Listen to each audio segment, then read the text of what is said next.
Mi alma tiene sed de Dios.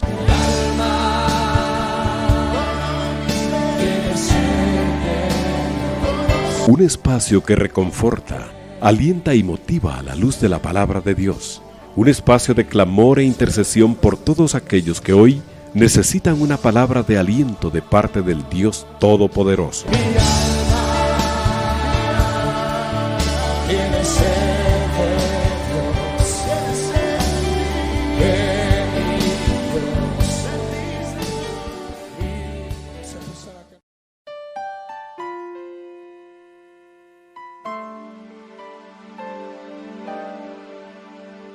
Amados hermanos, muchas bendiciones de parte del Señor para todos y cada uno de ustedes en esta noche. Agradeciéndoles como siempre el favor de su sintonía y el que podamos terminar la jornada meditando y reflexionando en la palabra del Señor. Entiendo que hay algunos hermanos que pues tienen que trabajar en horario mixto o nocturno, pues también le agradecemos el hecho que nos permita acompañarle durante su jornada laboral y poder sembrar en su corazón la bendita palabra del Señor, que es la que tiene que dar fruto abundante en nuestras vidas. Hemos estado platicando en los últimos programas, o mejor dicho, iniciamos una serie que habla acerca de la venida del Señor Jesucristo. Es un tema muy importante, amado hermano. Quiero recalcar que es uno de los pilares fundamentales de la fe de todo creyente. Por ello hemos estado abordando el tema y yéndonos por la parte doctrinal de la iglesia, amado hermano, sobre la simpleza, si le puedo llamar de esa manera, amado hermano, o la practicidad, o lo fundamental, mejor dicho, lo fundamental de que debemos velar esperando la venida del Señor Jesús.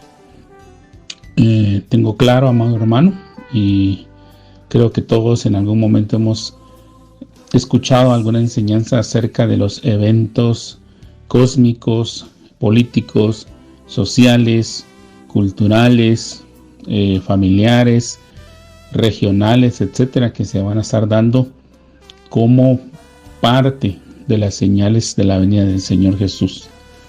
Y si el Señor lo permite, pues vamos a tratar de hablar de ellos con la mayor facilidad que nos otorgue el Espíritu Santo para poderlo dejar en su corazón. Pero, amado hermano, nosotros tenemos que poner nuestra mirada más en el Señor que en los eventos que se dan alrededor. A veces por estar viendo señales se nos olvida poner nuestra mirada en lo principal. Y ese es el objetivo de esta serie de temas, amado hermano, que escudriñemos en la Escritura qué es lo que el Señor realmente nos ha encomendado hacer. Y en estos días que he estado retomando mi lectura del Evangelio de Lucas, amado hermano, que por cuestiones de trabajo había tenido que poner en pausa un momento, he visto que el Señor en constantes parábolas nos informa, nos dice, nos aconseja, nos apuntala, nos manda, amado hermano. Nos pide que pongamos la atención en velar, en guardar su venida, no en estar fechando, amado hermano, o en estar fijándonos más en las condiciones externas, sino más bien en las condiciones internas. Y precisamente el Señor me recordaba ahorita que estoy platicando con usted, amado hermano, que el Señor demandó, o mejor dicho, una de las enseñanzas que está en el Evangelio de Lucas, precisamente nos recuerda que nosotros debemos de fijarnos más bien en la viga que está en nuestro ojo, más que en la astilla que está en el ojo ajeno, ¿verdad? O sea, nosotros debemos de ver nuestra vida primero. La salvación es individual, amado hermano. Nosotros tenemos que predicarla para que la mayor cantidad de personas sean rescatadas de su buena manera de vivir, pero también, amado hermano, debemos de cuidar la salvación. Y entonces las parábolas que he estado leyendo nos recuerdan que nosotros debemos estar atentos para cuando el Señor se manifieste, para que nosotros hayamos entrado por la puerta estrecha, para que nosotros hayamos permanecido en la voluntad de Dios, agradando a Dios. Porque va a llegar un momento en que Dios mismo va a cerrar la puerta, como lo hemos mencionado, hermano, como lo hizo en el tiempo de Noé, cuando Dios mismo cerró la puerta del arca y ya no entró nadie más. Ya nadie más pudo hacer nada, ni Noé mismo, porque fue Dios el que cerró la puerta del arca, para asegurarse que Noé no fuera a utilizar su lado humanista y entonces empezar a abrir la puerta y dejar entrar a cualquiera. La salvación es algo que Dios permite, hermano. Nosotros somos salvos por fe, pero somos salvos por la obra de Cristo, por la obra de Dios. Y es Dios el que nos da la entrada y nosotros somos los que debemos de procurar mantenernos firmes. Y de eso hemos estado hablando, hermano. Dios mismo en un determinado momento va a pararse, si usted me permite esa expresión, porque así está en la parábola, ¿verdad? Antes de que el padre de familia se ponga de pie y cierre la puerta, ya no deje entrar a nadie, y entonces todos afuera empiezan a gritar: Señor, Señor, ábrenos. Y él diga: os digo que no os conozco, yo no los conozco. Pero es que comimos frente a ti, tuvimos obras, hicimos esto, hicimos lo otro, y él va a decir: yo no los conozco, y no va a abrir. Entonces, amado hermano, nosotros debemos de guardarnos y por eso volver a las instrucciones básicas. He mencionado también que habemos 3 grupos en este momento para cuestiones didácticas, amado hermano. Tenemos 3 grupos esenciales que se están encaminando hacia el final de los tiempos. Recordemos que cada año, cada día que pasa, hermano, nosotros estamos más cerca del final de los tiempos y el final de los tiempos se viene acercando. O sea, hay un encuentro que se va a dar tarde o temprano. Pareciera que el tiempo ya es cada vez menor. No voy a fechar, amado hermano, sino que le estoy comentando lo que mis apreciaciones ven. Cada día que pasa es un día menos que nosotros tenemos. Es un día más que ya deberíamos de haber estado preparados, deberíamos de estar mejor que ayer, mejor que antier, mejor que el año pasado, mucho mejor que hace 5 o 6 años, con nuestra fe firme en la búsqueda del Señor. Y como le he dicho, amado hermano, la esperanza que la iglesia tiene de ser tomada, de ser llevada en secreto, el rapto como se llama, es un galardón para los que se han guardado y los que se han purificado, y es lo que andamos buscando.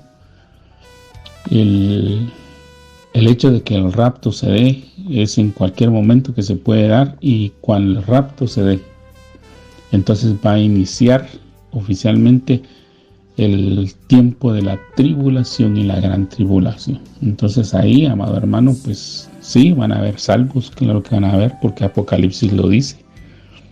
Pero van a tener que haber lavado su sangre, haber lavado sus vestiduras para poder entrar en la gran tribulación, que es una jornada de tormento, de sufrimiento y de dolor. Entonces, amado hermano, los 3 grupos son la iglesia. Hay un trato para con la iglesia, después va a haber un trato para con Israel, y luego va a haber un trato para con el resto, para con la humanidad, para con el mundo, ¿verdad? Con el resto de los habitantes de la tierra. En esos 3 estamos ahorita. Obviamente, amado hermano, el trato de Dios ahorita primordialmente está para con la iglesia, porque ha sido la iglesia compuesta en su mayoría por gentiles la que ha prestado su oído al mensaje de salvación. Ya les platiqué de esto, que en el libro de los Hechos se narra como Pablo predicando el mensaje de esperanza entre los suyos le dieron la espalda, los suyos dijeron no queremos saber más de esto, empezaron a blasfemar, inclusive contra el nombre del Señor, contra el nombre del Espíritu Santo, contra la obra del Espíritu Santo, como ya lo habían hecho en tiempos de Jesús, amado hermano, porque eso ya lo habían hecho en tiempos de Jesús. A Jesús lo trataron mal, lo maltrataron, lo insultaron, lo menospreciaron, incluso llegaron a decir que él estaba expulsando demonios por el poder que el mismo demonio le daba, que Baal-Zebú. Belzebú traduce en nuestras Biblias, pero realmente cuando usted ve el compuesto es Baal-Zebú, uno de los nombres con el cual se identifica al enemigo. Entonces, amado hermano, desde ahí viene ese conflicto. Entonces, cuando Pablo dice, bueno, yo prediqué a ustedes, ustedes no han querido aceptar, Dios es testigo, se sacudió el manto, se sacudió las sandalias, dijo, yo me vuelvo a los gentiles para anunciar el mensaje que Dios me mandó, pero la sangre de ustedes sea sobre ustedes, porque Dios es testigo de que yo he estado predicando el mensaje de esperanza, y él que se empezó a predicar entre los gentiles. Y es así como nosotros, amado hermano, el Señor en su generosidad y en su bondad nos ha permitido entrar en la salvación, y Pablo nos lo recuerda, ¿verdad? Pablo nos recuerda que nosotros hemos sido injertados. Nosotros no nacimos ahí, nosotros fuimos injertados ahí. Y el Señor nos ha dado de la bendición de poder llegar a ser salvos. Entonces es algo que debemos de atesorar, que debemos de guardar, que debemos de ir creciendo en el conocimiento. Y también, amado hermano, el propósito es que juntos escudriñemos la palabra de Dios. No solo nos limitemos a los capítulos de la Biblia que hablan del día del Señor. ¿Qué quiero decir con esto, hermano? Que la Biblia, por ejemplo, no solo tiene Mateo 24 o Lucas 13, por decirle un ejemplo, o Marcos, que hablan de los eventos escatológicos, o que la Biblia solo se compone en el Apocalipsis. No, amado hermano, la Biblia tiene un vasto número de libros que debemos de estudiar y que cada uno se correlaciona, amado hermano. Entonces, los eventos, las señales, pues claro que tienen un papel que destaca. Pues claro que cuando uno ve los fenómenos, por ejemplo, atmosféricos o los fenómenos astrológicos, pues obviamente, amado hermano, uno se sorprende, ¿verdad? Eso es natural, pero no son los que deben de captar nuestra atención totalmente. Nuestra atención, nuestra mirada debe estar puesta en Dios. Ese es el enfoque realmente que yo le quiero dar. Vamos a ver si el Señor lo permite, como le digo, en esta serie de temas que hemos estado estudiando y que le hemos estado dando continuidad, amado hermano, porque precisamente uno de los problemas que también hemos encontrado y de los cuales también a veces uno es partícipe, amado hermano, es que comienza a hablar de un tema y ya no le da continuidad. Entonces muchas veces los hermanos se quedan con dudas, o los hermanos ya no profundizan más en el tema, o el tema dejó más dudas que respuestas, o se nos enfocamos tal vez en ver el fenómeno político, social, económico, y dejamos por un lado el evento principal. Entonces, amado hermano, pues ahora pues estamos viviendo un evento económico, pero todo eso, amado hermano, ya estaba profetizado, o ya estaba destinado, ya se nos había sido avisado, mejor dicho, ya teníamos un aviso previo, porque la Biblia habla de eso. Entonces, por eso le digo, nosotros debemos de tomar en su conjunto toda la palabra del Señor para que no estemos desprevenidos, ¿verdad?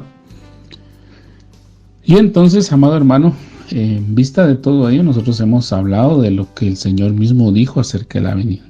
Hemos visto desde el punto de vista de Jesús mismo hablando de su regreso.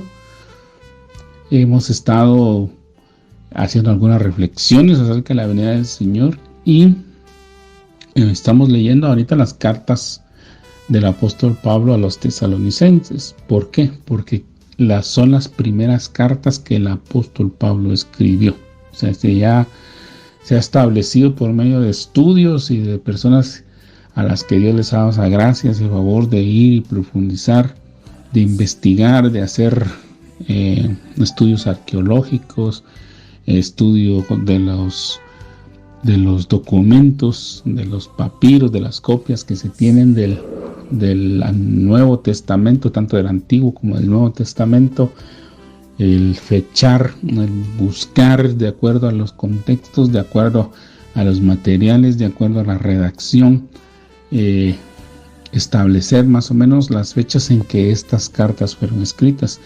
Y las primeras que se escribieron o que escribió el apóstol Pablo fue la carta a los tesalonicenses, la primera y la segunda. Y el tema predominante en esas dos cartas es la venida del Señor.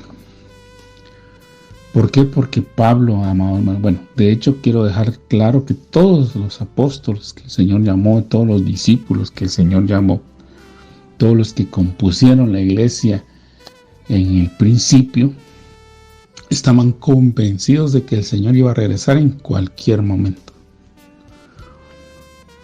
Que Él ya había abierto el entendimiento de todos, amado hermano, porque durante el tiempo de los 40 días que la Biblia nos dice en el libro de los Hechos que el Señor estuvo después de haber resucitado enseñando a los discípulos, pues hay unas enseñanzas que seguramente conmovieron los cimientos del corazón, el entendimiento de los primeros discípulos y esperaban la venida del Señor en cualquier momento. Y Pablo, que fue un apóstol, que con un llamamiento extraordinario, amado hermano, porque el Señor mismo se le revela a él, se le muestra a él en el capítulo 9 del libro de los Hechos y que luego lo va respaldando a lo largo de todo el ministerio.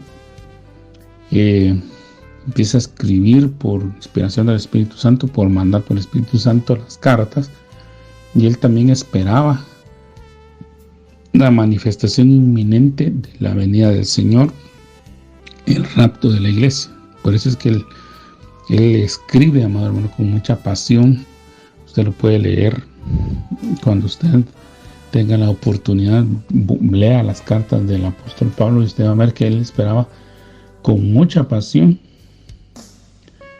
la venida del Señor. Y en cartas tan íntimas como las de Timoteo, las de Tito, ahí vemos cómo él pues prácticamente estaba convencido de que el Señor venía por él con prontitud, que venía no solo por él sino por la iglesia. Dice: a mí ya solo me resta, dice en una de sus cartas, esperar la corona que el Señor me dará junto con todos los que amamos su venida. Entonces él ya estaba seguro de que la venida del Señor estaba pronta, así como debería estar la iglesia hoy en día. Entonces él escribe esas cartas, amado hermano. Ya vimos que el primer capítulo está hablando de la iglesia, habló en términos generales del llamamiento, ¿verdad? Del llamamiento que todos hemos tenido, de la conversión, de cómo nuestra fe debe ser una señal al mundo, ¿verdad? Una manifestación al mundo de lo que Dios ha hecho en nosotros. Capítulo 2 habla de los requisitos del papel importante que juegan los ministros en la enseñanza de la venida del Señor, que indudablemente ellos, pues, por estar llamados, amado hermano, por tener, digamos, si usted me permite, aunque que es solo para ejemplificar, amado hermano, que son como los abanderados del grado, porque son los que se han destacado, a los que Dios permite enseñarle a los demás lo que en relación a la venida del Señor concierne. Entonces vemos que ellos juegan un papel importante. Y también luego nos habló en el capítulo 3 ya la iglesia, la importancia de la iglesia, y hemos compartido, amados hermanos, tanto en el estudio del capítulo 2 como en el capítulo 3, que nosotros tenemos una responsabilidad compartida, amados. Entendemos, tenemos que tener claro que el ministro es un hombre de Dios, que es un ser humano como usted y como yo, por lo tanto tiene sus necesidades, por lo tanto él tiene sus situaciones personales, familiares, económicas, etcétera, etcétera, que en determinado momento pueden afectar su vida y que pueden afectar el desarrollo del ministerio. Como nosotros tenemos que orar por ellos, interceder por ellos, preocuparnos por ellos, pero también el ministro debe de prepararse, ser responsable, amado hermano. Cuando un tema, pues, tal vez le causa dificultad o tal vez no sabe cómo abordarlo, porque no crea, amado hermano, que el ministro cuando toma la Biblia, el Señor muchas veces nos abre el entendimiento, ¿no? A veces el Señor es misericordioso, nosotros estamos leyendo, repasando, tomando notas, preparándonos, orando, pidiendo al Señor misericordia, pero hay ratos en que nuestra mente se tupe. Nuestra mente a veces se ve influenciada por lo que dice fulano, por lo que dice sutano, por lo que dice perencejo, pero realmente lo que nosotros nos deberíamos de preguntar es qué es lo que Dios opina del tema. Recuerdo la experiencia de algunos ministros que han contado, amado hermano, que cuando el Señor les permitió, les concedió la gracia de ser llamados ya a tiempo completo, se les confió una obra de parte del Señor en otros países, en otros lugares. Ellos siempre han llevado sus backups, digámosle así, sus respaldos, ¿verdad? Su fuente. Entonces, pues obviamente, amado hermano, la primera fuente que llevaban eran las grabaciones o los materiales disponibles de los ministros que en algún momento los han instruido, ¿verdad? Y bueno, llevaban una cantidad grande, entonces ellos estaban confiados en que con ir a repetir esos mensajes o escuchar el mensaje e irle desarrollando algo, cambiando algo, pues ya con eso iban a tener para el ministerio. Pero llegó un momento en que se les acabó y entonces el Señor ya les habló y les dijo: bueno, ahora ya vas a hablar de lo que yo te dé. Entonces, que ya es otra cosa muy diferente, hermano. Entonces, ese tipo de cosas, amado hermano, suceden. Y los ministros han sido honestos y lo han comentado, ¿verdad? Para que a nosotros también nos quede esa enseñanza. Que nosotros, amado hermano, bendecimos la vida de ministros que ya partieron a la presencia del Señor y que en su momento nos dejaron tesoros de la palabra, mensajes hermosos que el Señor les dio. Pero nosotros tenemos la bendición, la oportunidad de leer la Biblia, de tener al Espíritu Santo que está vivo, amado hermano, de tener comunión con Jesús, de tener comunión con el Padre y de recibir cosas nuevas, de ver cosas hermosas, de que juntos, amado hermano, podamos compartir los tesoros, las perlas preciosas que hay en la palabra. La Escritura nos enseña que el reino de los cielos, dice la Escritura, es como un hombre que encuentra perlas preciosas en un terreno. Entonces él va, vende todo lo que tiene por comprar ese terreno por las perlas que ahí están. Entonces, amado hermano, nosotros tenemos un terreno precioso, si me permite hacer la aplicación de la parábola. El terreno precioso es la Biblia. Y dentro de él hay perlas, hay diamantes, hay oro, hay plata, y hay zafiros, ¿verdad? Hay piedras preciosas que están ahí, que nosotros debemos de cavar, pues por eso la responsabilidad o el símil del obrero, del minero, que empieza a cavar y a cavar y a cavar y a cavar, y a veces tiene que ir más profundo, en donde va encontrando las cosas preciosas. Así nos toca a nosotros, amado hermano. Tenemos que leer la Biblia constantemente, continuamente. Al principio yo pues sé que como muchos, amado hermano, no vamos a entender nada y nos va a costar, hermano. Pero el hecho que no entendamos la primera vez, ni la segunda, ni la tercera, no quiere decir que no vamos a entender a la cuarta o a la quinta. El Señor ya nos va a ir abriendo sus tesoros cuando vea que hay perseverancia, que hay deseo, que hay constancia, amado. Pero somos como aquellos que agarramos un pasaje al azar y luego decimos: ya sabía que Dios no me va a hablar, y ahí dejan. Amado hermano, ¿qué esperamos que les dé el Señor? A personas así no le va a dar nada. Pero el que anda buscando, el que anda perseverando, el que anda anhelando y deseando que Dios le hable, pues Dios le va a dar. Y esa es la motivación principal ahora. Entonces, por las razones que le he comentado, hermano, por ser las primeras cartas que el apóstol Pablo escribe por mandato de inspiración del Espíritu Santo con el objetivo de que nosotros seamos afirmados en ese pilar fundamental de la fe que es el regreso del Señor Jesucristo.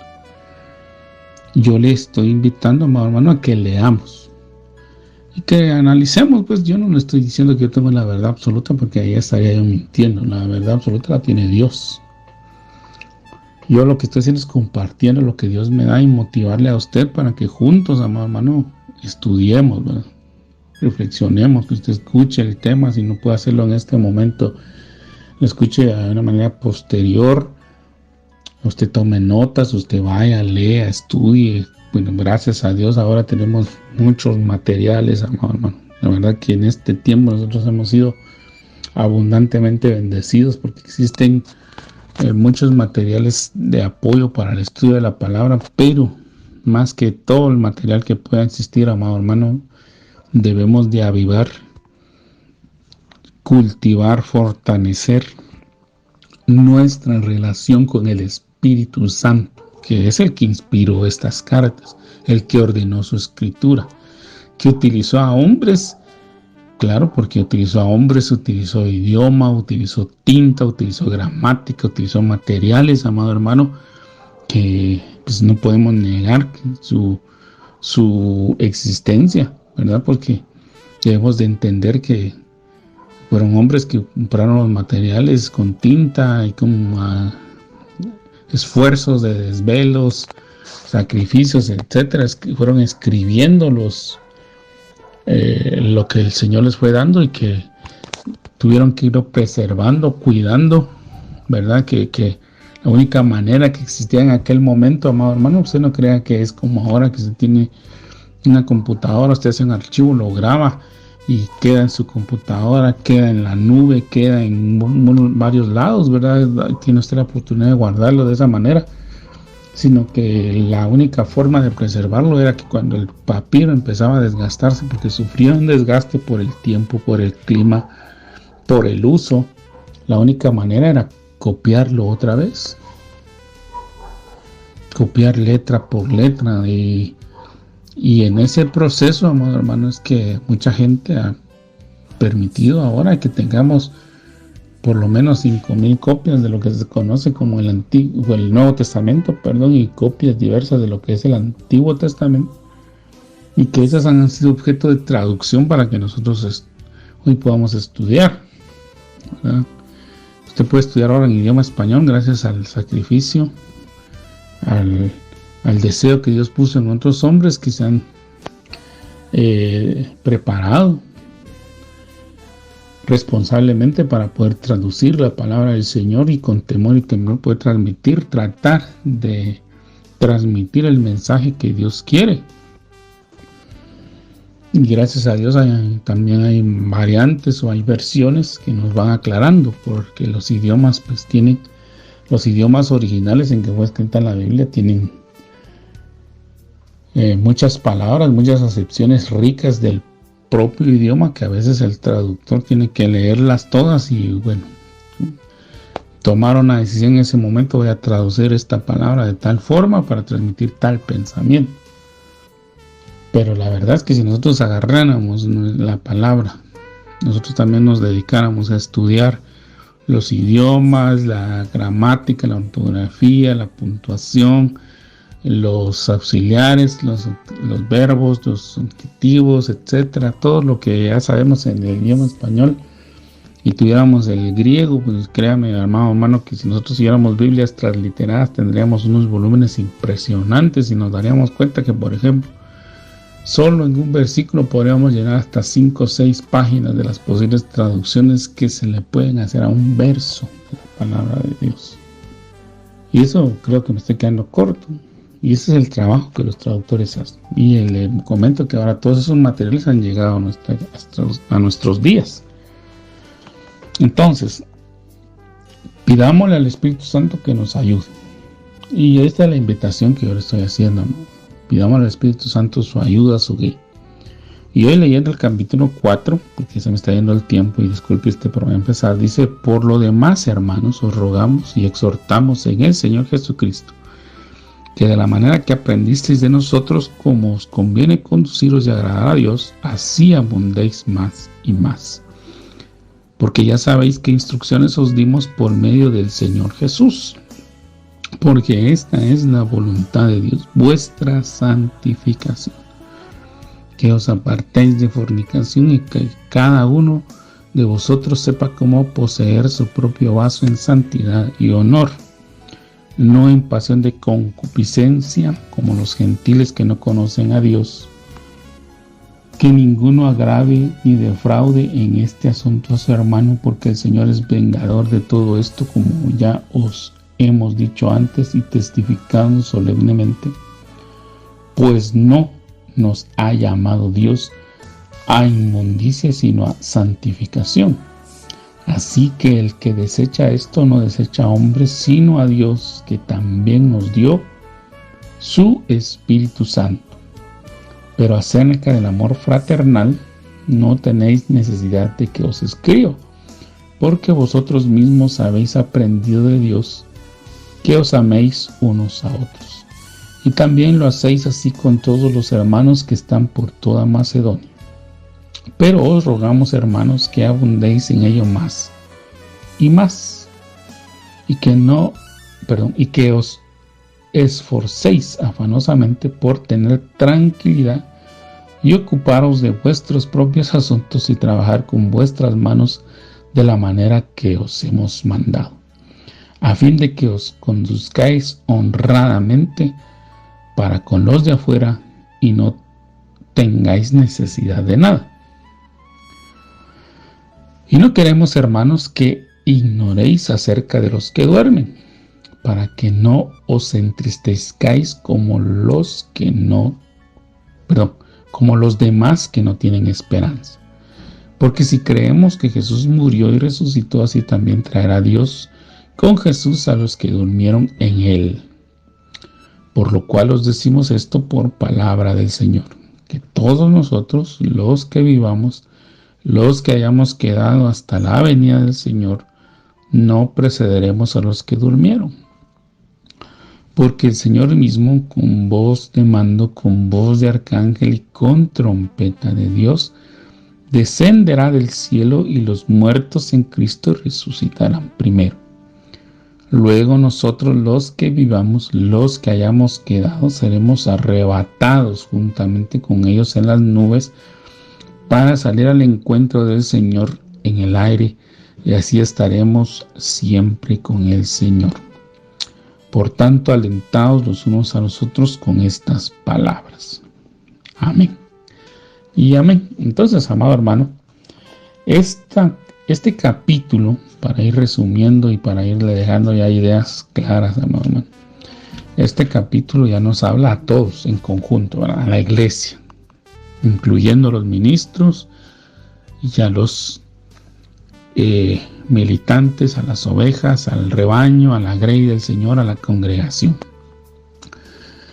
Entonces, amado hermano, lo mencioné en el programa anterior, y lo vuelvo a mencionar ahora porque es un texto fundamental que creo que muchos hemos repetido, y muchos lo han repetido en la iglesia. En el libro de Hebreos dice el texto, que sin paz y sin santidad nadie verá al Señor. El texto dice: procurar la paz para con todos, y el Señor nos exhorta a que busquemos la paz de Dios, no la paz que el mundo da. Recordemos que hay varios tipos de paz,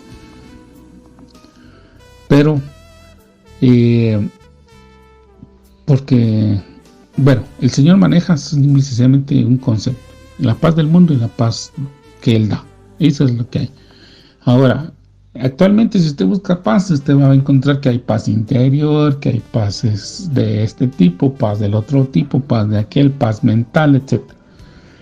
Entonces, amado hermano, para el Señor hay dos tipos de paz: la paz que Dios da y la paz que el mundo da. Eso usted lo encuentra en el Evangelio de Juan, capítulo número 21.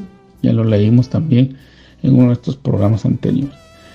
Jesús sopló sobre sus discípulos cuando apareció resucitado ahí con ellos y les dijo, les dijo paz, reciban la paz. La paz que yo les doy no es como el mundo la da. Entonces ahí estableció que hay dos tipos de paz. En un concepto muy vago de paz o muy simple de paz, mucha gente lo toma como ausencia de conflictos. Cuando usted no tiene problemas, cuando usted no tiene dificultades, cuando usted tiene abundancia económica, cuando tal vez pasó un día sin que le reclame el jefe, ni tenga problemas con su esposa, simple y sencillamente ese día no le gritaron, llegó temprano a su trabajo, ni pudo terminar varias cosas ese día, usted sintió un momento de paz. Bueno, pero la paz que Dios da, amado hermano, excede todos esos límites. Yo le invito a que usted estudie el capítulo 26 del libro de Levítico. Cuando el Señor nos habla de Shalom, que es una palabra que habla acerca de la paz, que se puede traducir como paz, entendemos ahí que ese Shalom, esa manifestación o esa extensión o esa amplificación acerca de lo que la palabra Shalom quiere decir, nos habla de una paz física, de una paz social, de una paz espiritual, de una paz económica, etcétera, que se manifiesta en muchos ámbitos, y esa es la paz que Dios da. Y precisamente Jesús, cuando resucitó, pues obviamente él hablaba hebreo, arameo también, hermano. El Señor, cuando se apareció a sus discípulos, les dijo Shalom. Esa es la paz que el Señor ofrece y da, y que hoy está disponible para todos y cada uno de nosotros. Entonces, esa paz viene cuando uno busca, entre otras cosas, ¿verdad? Y también vemos ese concepto, ese desarrollo, tal vez más a profundidad, cuando usted lee, por ejemplo, en el capítulo 5, 6 de Mateo, cuando el Señor está hablando del Sermón del Monte, que así le han titulado.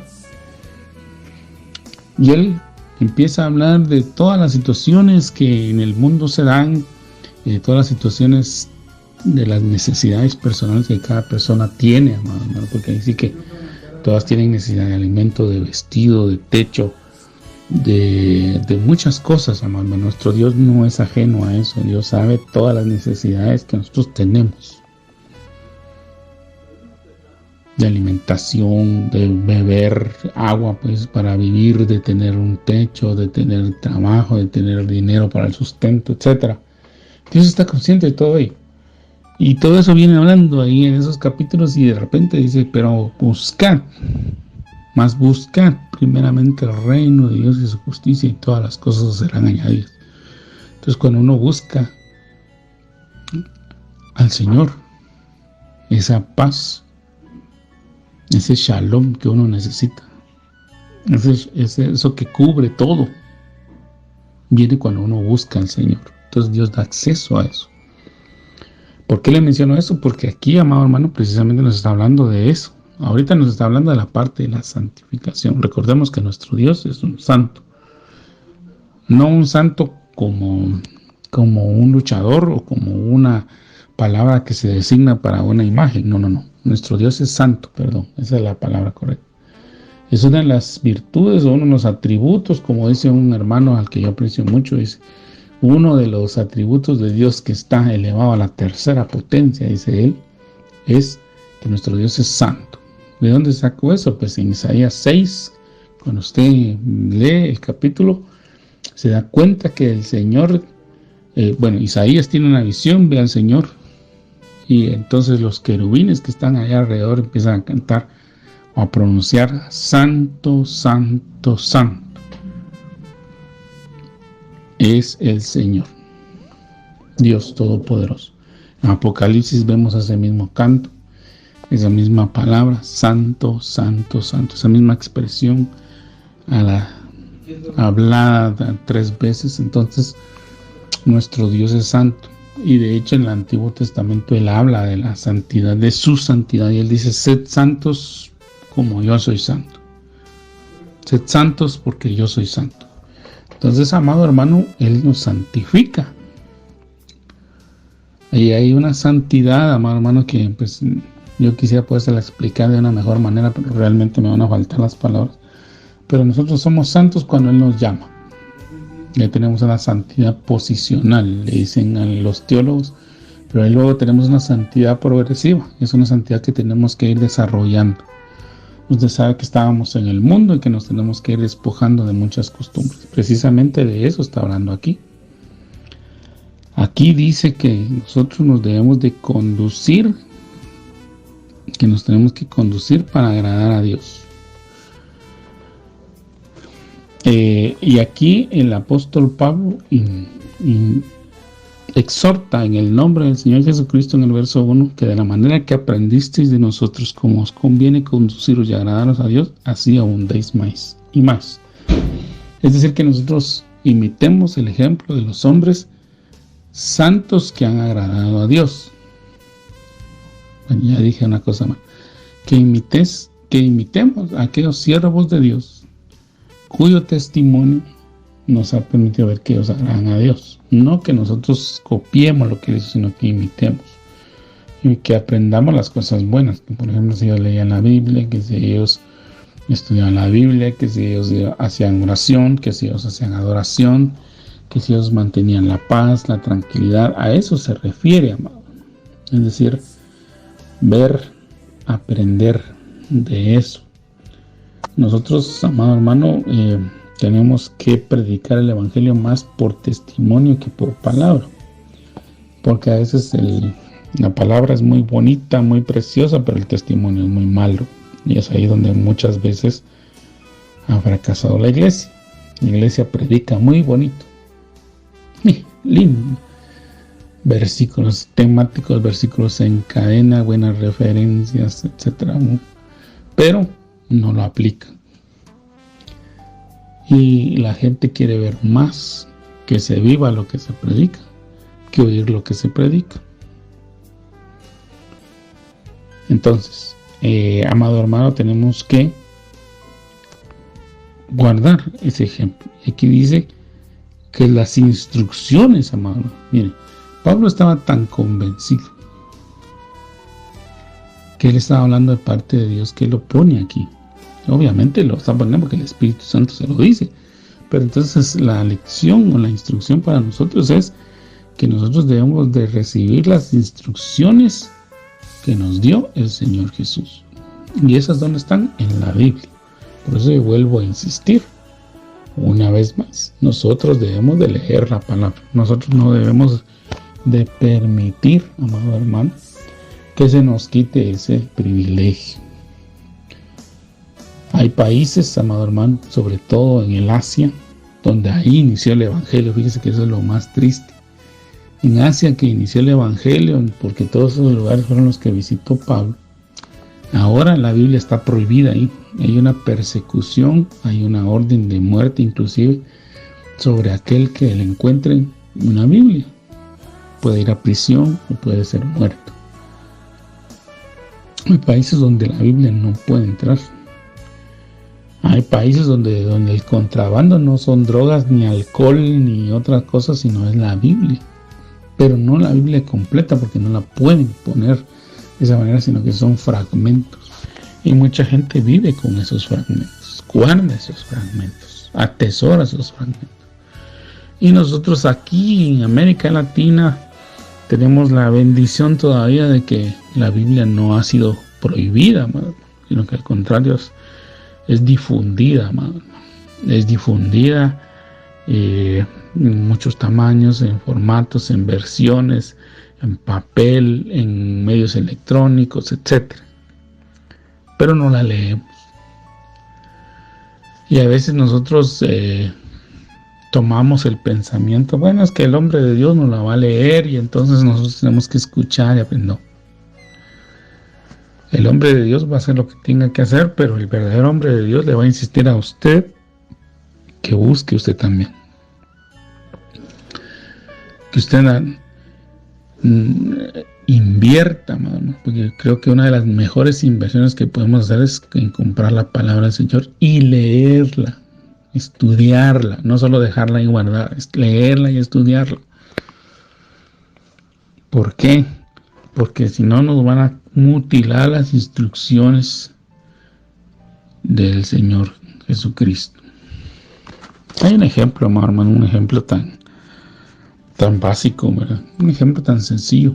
Yo voy a tratar de resumirlo porque no me puedo tomar demasiado tiempo para leérselo, pero cuentan que Walt Disney, el dueño de la empresa de dibujos animados de los parques temáticos más grandes del mundo, cuando él inició, pues tenía una persona que lo atendía, una persona que le ayudaba con los oficios domésticos. El problema es que esta persona no sabía leer. Walt Disney, cuando él pues supo que ya le quedaba poco tiempo, vino y le dio un documento a esta señora. Ella no sabía qué decía el documento, nada, pero como le tenía mucho cariño, Walt Disney pues lo tomó como un recuerdo y lo mandó a poner un cuadro, ¿verdad? Como un recuerdo que le había dado su patrono, que partió, que murió, ¿verdad? Y esta señora de repente empezó a pasar penas, empezó a pasar necesidades. Y pues obviamente había sacado a sus hijos adelante. Y un día uno de los hijos de la señora, se quedó viendo al cuadro que le había dado Walt Disney en su momento a la señora y le dijo: mamá, ¿y esto quién te lo dio? El señor Walt Disney, cuando trabajé con él. Mamá, esto es una acción. Con este documento nosotros podemos ir a reclamar las ganancias, parte de las ganancias que ha tenido la empresa de Walt Disney. Sí, pero yo no sabía qué es, hijo. Yo no sé qué es, no sé qué dice ahí. Entonces fueron con el hijo, pues fueron a cobrar y tuvieron el recurso. Pero el punto primordial es que a veces uno, por no saber leer, o por no leer, o por no querer leer, o por no interesarse en lo que dicen ahí, nosotros a veces tenemos la Biblia como lo tenía la persona que trabajaba con Walt Disney. Le ponemos un cuadrito ahí, un atrio, un vitril, algo bonito, ahí lo ponemos y ahí está. Pero qué dice no sabemos. No sabemos los tesoros que hay ahí, lo más valioso que hay ahí. Y eso nos está pasando aquí. Entonces, cuando nosotros no tenemos claras las instrucciones del Señor Jesucristo, por eso, amados hermanos, nosotros somos mangoneados, perdón la expresión. Somos llevados por cualquier viento de doctrina. Y nosotros debemos de saber las instrucciones del Señor Jesús, y como le digo, para que no nos estén llevando a lugares donde vamos a tener perdición eterna. Porque si nosotros, amados hermanos, no sabemos, si nos dejamos guiar, lo que va a pasar es que nos van a llevar a lugares de perdición. Luego en el verso 3 del capítulo 4 dice: porque esta es la voluntad de Dios. ¿Usted quiere conocer la voluntad de Dios? Lea. Y la voluntad de Dios, una de ellas es la santificación, que nos apartemos de la inmoralidad. Entonces, amado hermano, pues precisamente en los versos 4 al 7 nos habla precisamente de eso. Nosotros debemos de tener una conducta pura. Cuando somos un pueblo apartado, un pueblo santificado, amado, porque eso quiere decir santificado, apartado para, apartado por. Entonces nosotros hemos sido apartados del mundo y hemos sido apartados por Dios, para Dios, precisamente para Dios. Y el ejemplo lo vemos cuando llamó al pueblo de Israel. Al pueblo de Israel lo apartó de entre las demás naciones, lo escogió, le dio leyes, le dio mandamientos, les dio esos mandamientos, incluían una alimentación especial, un cuidado especial, una forma de vida especial. Y lo mismo ha hecho ahora el Señor con la iglesia. El Señor ha apartado la iglesia, los ha apartado del mundo, los ha apartado de las corrientes, amado hermano. Y pues obviamente el peligro existe, ¿verdad? Como estamos apartados, siempre va a haber alguien que quiera infiltrarse, alguien que quiera entrar, alguien que quiera venir y contaminar lo que Dios está mandando. Y esa es la lucha que nosotros tenemos hoy en día. Tenemos la lucha del mundo con la iglesia. El enemigo no está contento tampoco, y va a entrar a causar daño. Y una de las maneras que lo ha logrado hacer es por medio de la inmoralidad, pero no solo la inmoralidad física, sino también la inmoralidad espiritual. Santiago, que es uno de los hermanos del Señor y que escribió una carta, él dice: ¿o no saben que la amistad con el mundo es enemistad para con Dios? Porque nuestra dedicación, amado hermano, uno de los mandamientos que el Señor resaltó y que dejó bien claro es: amarás al Señor tu Dios con todo tu corazón, con toda tu mente y con todas tus fuerzas.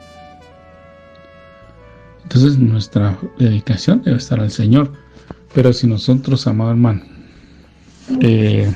procuramos no guardar nuestra santificación, sino que lo que hacemos, por ejemplo, es que, como fíjese, hermano, que yo trabajo en un almacén, y entonces el cuate, como no conoce al Señor, ahí todo el día están poniendo reggaetón, y entonces, amado hermano, yo ya me sé las canciones de X, de Y, de Z, de W. Entonces, amado hermano, nosotros debemos de procurar mantener nuestra santidad, nuestro compromiso para con el Señor, ser como Daniel, hacer el voto en nuestro corazón de que no vamos a permitir que eso nos contamine. Pero a veces muchos creyentes por eso se han apartado. Incluso dentro de la misma iglesia, amado hermano, ahora hemos permitido que, por esa diversificación que hay, y lo menciono así entre comillas, amado, que nosotros a veces debemos de ser radicales en algunos puntos. Hemos permitido que, como la alabanza se tiene que ir modernizando, y es que en la iglesia por aquí, la iglesia por allá, empiezan a desvirtuar los conceptos que Dios da, haciendo una iglesia liberal. ¿Qué ha pasado, amado hermano? Tenemos una iglesia contaminada, una iglesia donde hay rap cristiano, hay reggaetón cristiano, disque reggaetón cristiano. Pero si usted analiza el reggaetón, hermano, todas esas músicas lo que hace es denigrar a las personas. Eso no puede ser en ningún momento motivo de elogio. Nosotros deberíamos de preocuparnos por eso. Entonces, esa inmoralidad que está entrando y que está contaminando de una u otra manera, amado hermano, debemos de pedirle al Señor que nos ayude a ir a limpiar. Tesalónica estaba en un lugar donde precisamente, amado hermano, los cultos romanos y los cultos griegos permitían o emancipaban la inmoralidad. Por eso hay mucha gente que hoy se atreve a decir de que nos asustamos si ya en tiempo de los romanos y en tiempo de los griegos habían homosexuales, habían lesbianas y habían todo ese tipo de situaciones que hoy en día se ven. Pero es que eso no es cuestión de cultura, amado hermano. Eso es cuestión de pecado. Cuando usted lee Romanos capítulo 1, y yo le invito a que lea Romanos capítulo 1, se va a dar cuenta que todas esas personas cayeron en esas situaciones de inmoralidad y de pecado y de perdición porque prefirieron darle la gloria, la alabanza a las imágenes, a la creación más que al creador. Se atrevieron a decir que las imágenes eran figuras del creador, manifestación del creador, y eso no es así. Y le rindieron culto y le rindieron alabanza. Entonces el entendimiento les fue oscurecido y fueron entregados a una mente depravada. Y por eso ahí lo dice Romanos claramente. Pablo explica por qué es que se da esa situación. Y entonces aquí le están escribiendo a una iglesia que está apartada, que está santificada para que deje esas corrientes, porque nuestro Dios es santo. Aquí dice claramente, pues no nos ha llamado Dios a inmundicia, sino a santificación. Y dice, así que el que desecha esto no desecha a hombre, sino a Dios, que también nos dio su Espíritu Santo. Y les he dicho que esta carta, amado hermano, nos habla de las funciones de la triunidad. Y vemos constantemente al Padre, vemos al Hijo y vemos al Espíritu Santo. Nos está hablando constantemente de las tres personas de la triunidad de Dios. Entonces, amado hermano, tenemos que procurar no ser metiches, porque, perdón usted, le voy a traducir a un lenguaje más corriente. El verso 11 dice que nosotros nos esforcemos y nos ocupemos en nuestros propios asuntos y que no seamos metiches, ¿verdad?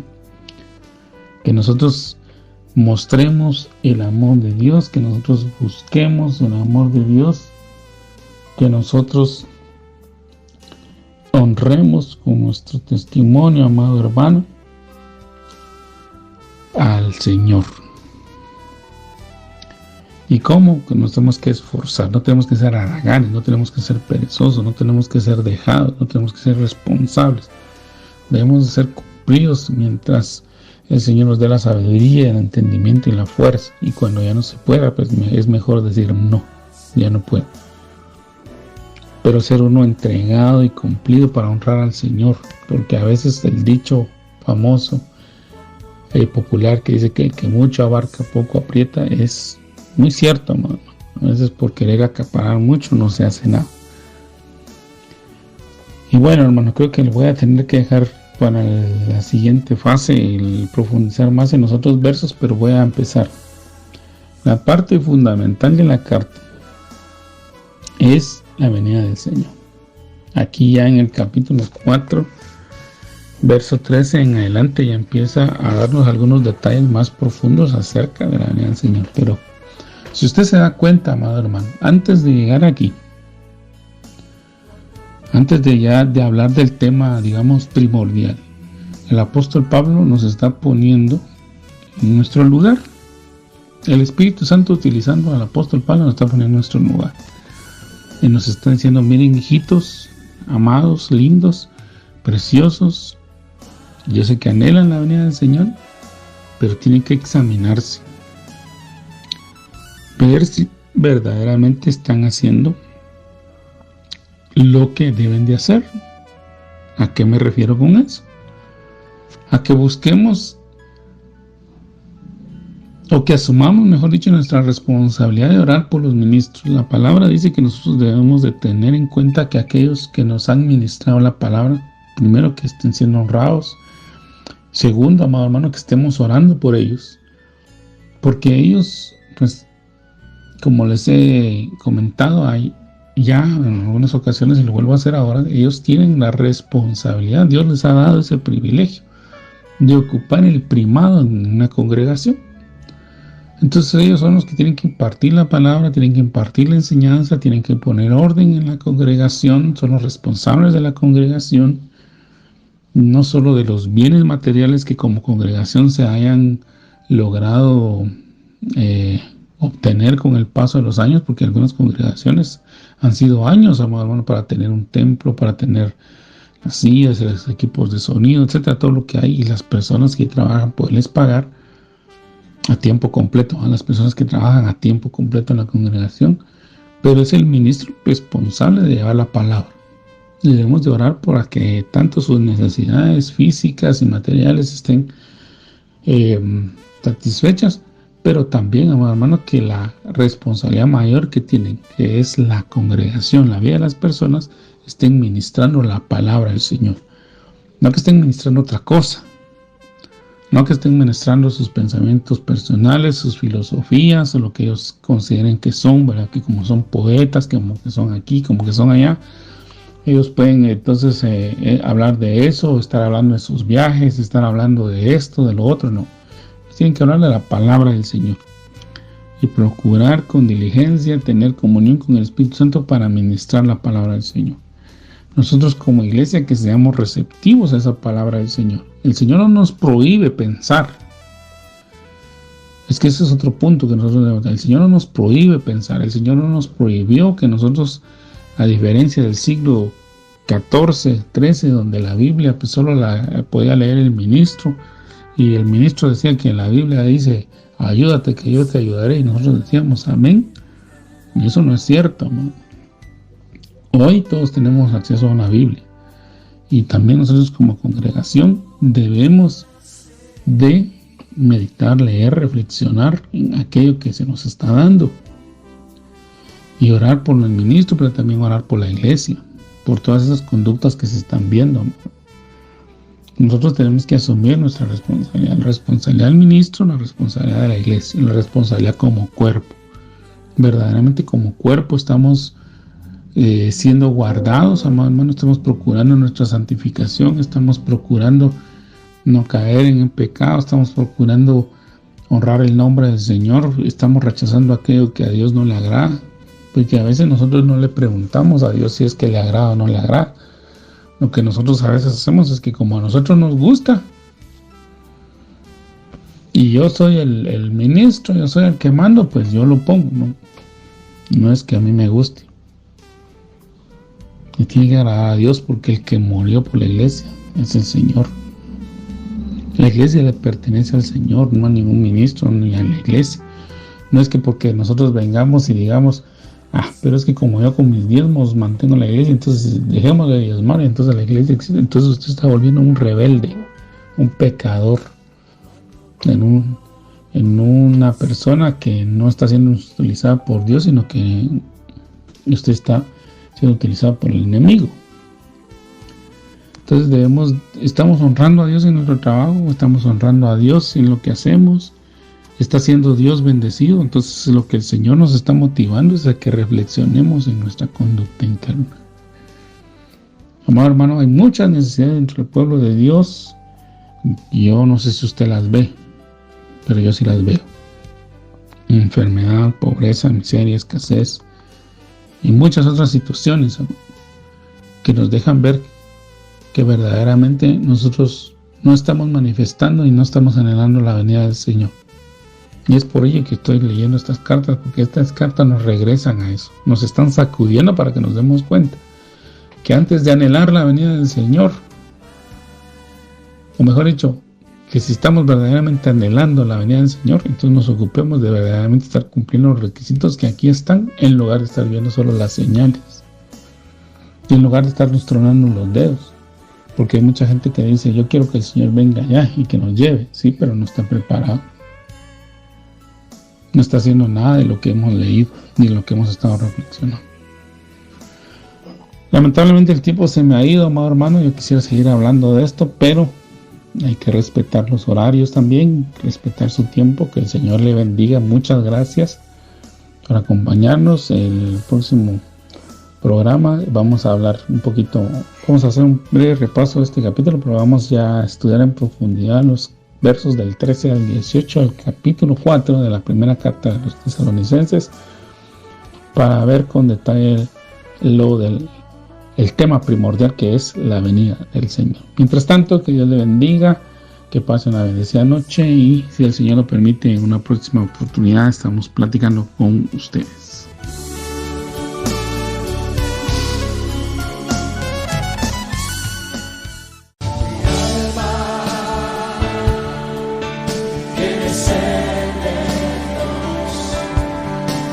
Hemos presentado Mi alma tiene sed de Dios.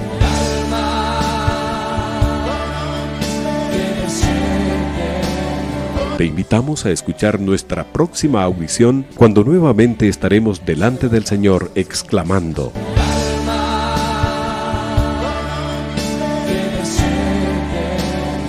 Mi alma tiene sed de Dios. No te lo pierdas.